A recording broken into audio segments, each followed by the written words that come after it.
Hi, I'm Eleanor from Fast Fashion Therapy, and in this video today I'm going to take you through a few quick fixes for fixing holes in knitwear.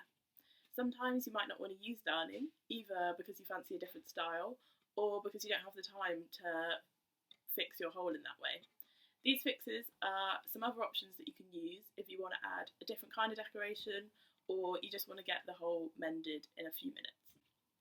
The first technique I'm going to go through today is a kind of repair that uses an eyelet technique to trap the edges of the hole and turn it into a feature.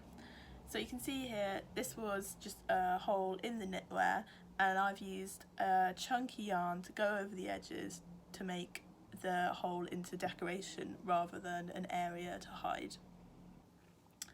The other technique we're going to do is a kind of smocking technique where you're doing a few quick stitches around the hole and then drawing it in, so it's kind of gathering the hole. Here there's a couple together, you can see it creates quite a nice texture and almost comes out as like a kind of star shape. And the third technique we're going to go through is just a version of Boro patching, but actually using a knitwear swatch to fix a hole, so you can add in a kind of contrast colour and pattern to your knitwear. For these techniques you don't need much equipment, just some simple sewing kit. So the key things is just having some needles with probably a thicker eye, because you're probably going to be working with a thicker yarn or wool. So I'm actually using darning needles, but any kind of embroidery needle that's it's a little bit longer and it's got a thicker eye, so you can get a thicker yarn through it like this. Also using a finer yarn for some of the techniques, so just using again a thinner needle, still with like a bigger eye there, but doesn't have to be quite as big. We've got some dressmaking pins, some embroidery scissors, a couple of patches of woolen fabric. So this is actually an old scarf that I sourced in a charity shop, just cut up and used as a patch. And then we've got the two yarns that we're going to be using. So this one is a thicker one, which can be used on the eyelet technique. And this one is a finer one, which will be used on the kind of smocking technique. The first technique we're going to go through today is the smocking technique, which gathers the hole to create a nice texture rather than leaving the hole visible for people to see. So to start off with, you just need to thread up your needle. I'm using a fine yarn, so it's about 2 ply, but it's still a woolen yarn.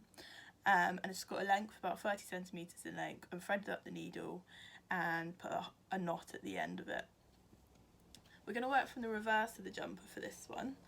So to start with, just around your hole, you just want to secure your piece of yarn. So I would actually go quite close to the hole here and just do 2 stitches on the spot. Once you've done that, you can move your line of stitching a little bit further out from the hole, and you just need to weave the needle up and down through the knit fabric. And your stitches can be quite big here. It's actually kind of more effective, I'd say, to do it with kind of looser stitches than really tight small ones. So you just do a circle like that of stitching around the hole until you get back to the point you started, and hopefully you can see there the kind of loose circle of stitching, and then pinching the 2 bits of fabric that are either side of the hole together like that, you can just pull on your yarn and that just gathers it up. And you want to make sure the rough edge of the hole is on the reverse of the fabric as well. So you can take a look at the other side and see if you're happy with how it's looking. And then just to finish it off, you just want to do a couple of stitches going into the bit of the knit fabric that is above your circle of stitching. So it's this bit where it's quite rough and it's kind of almost poking up a little bit. You catch that with the needle and you can just kind of wrap over the top of it, so you're just securing those knit edges that might be quite a loose knit, because obviously the hole's there in place like that, and there you can see it's just a few little stitches going over the top of it, and then you can just do a double stitch or a back stitch to finish it off. So 2 stitches on the same spot and a knot in the last one, and you can just trim that right down.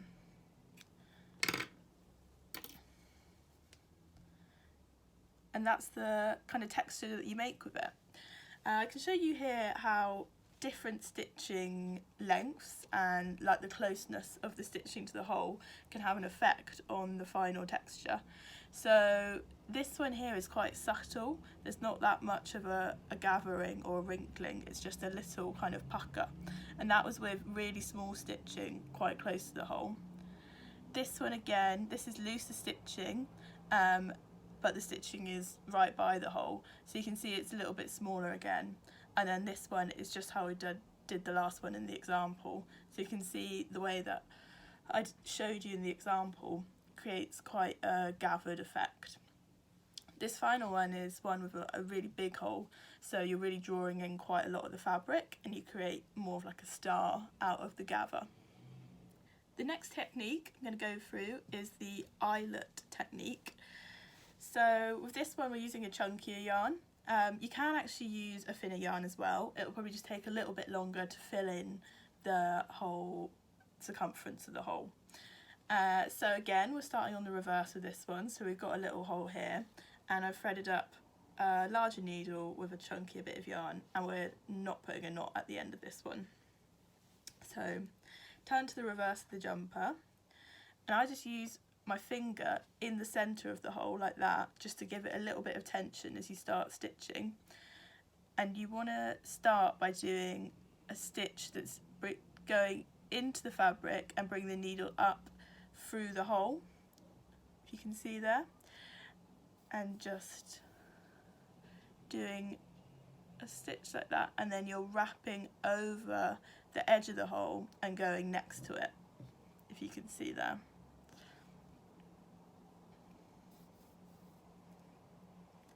At this point, I try and tuck the tail of your first stitch underneath your second stitch. So I'm holding it down with my thumb, and then this stitch is going on top of it. And that's just going to trap the tail and secure the yarn in place without having to do a knot. So I do that a couple of times over the tail, working your way around the hole at the same time.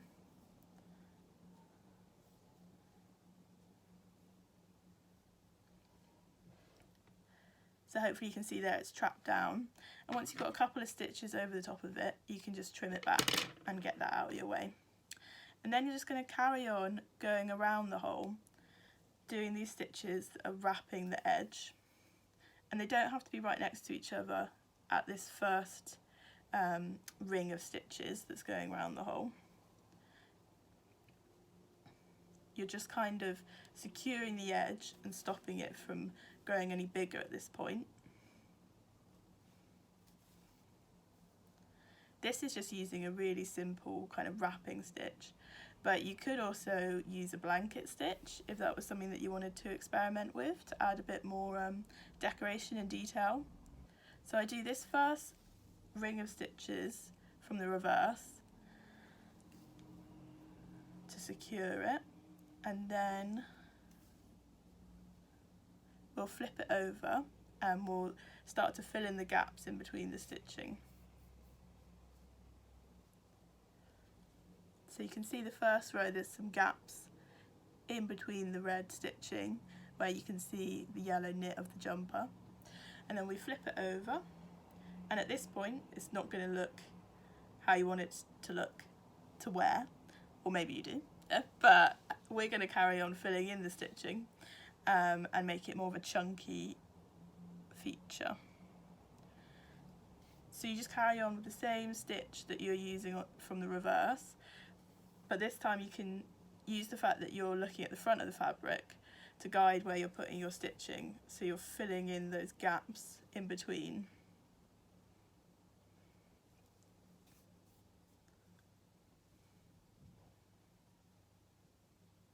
So if you get near the end of a piece of yarn and you haven't quite finished, you can just secure it in the same way that you started. So I'm going to put the needle through to the reverse of the fabric, and then next to your last stitch that's happened from the front, you can thread the needle under a few of your stitches like that, and then just double over the same spot,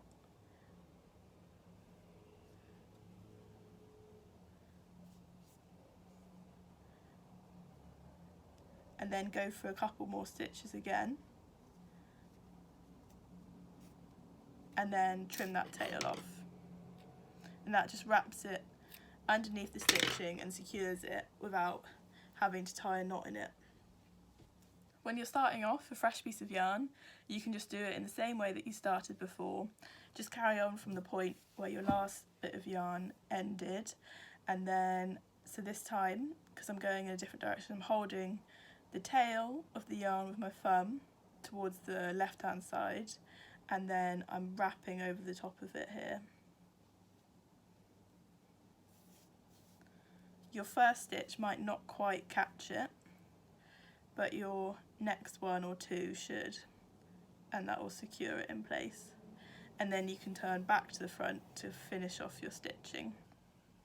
So when you get near the end of filling in all the stitching around the hole, you can just finish off again in the same way as when we finish off the last piece of yarn, by just doing your last few stitches and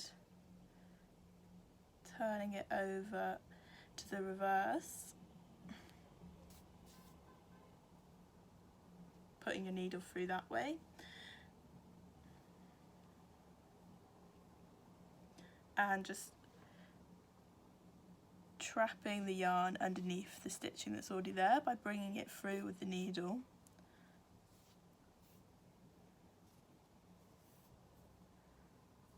And going over the same spot again with another stitch, and dragging it through a couple more stitches just to trap that tail of the yarn. Can trim that tail down, and then if we turn to the front, you can see how it looks. So these ones are quite chunky, as I'm using a chunkier yarn, but you can use something finer if you want it to be a little bit smoother and flatter, and if it's a lighter weight jumper or piece of knitwear.